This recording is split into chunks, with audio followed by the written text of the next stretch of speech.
মুসা আলাইহিস সালামের পায়ে একবার একটা লাল পোকা কামড় দিয়েছে, লাল পিঁপড়া।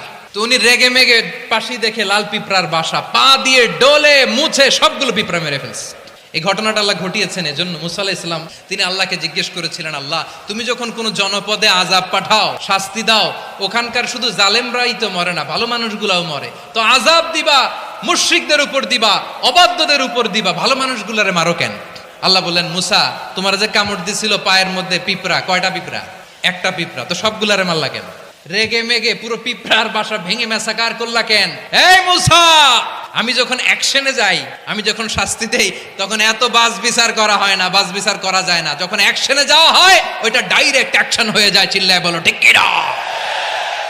রব্বুল আলামিন বলেন, ওয়াত্তাকু ফিতনাতাল লা তুসিবান্নাল্লাযীনা যালামু মিনকুম খাসসা। ও আমার গোলামেরা, ওই আযাবকে ভয় করো যে আযাব যখন আমি জমিনের বুকে পাঠাই শুধু জালেমদেরকেই মারি না, আলেমদেরকেও মারি।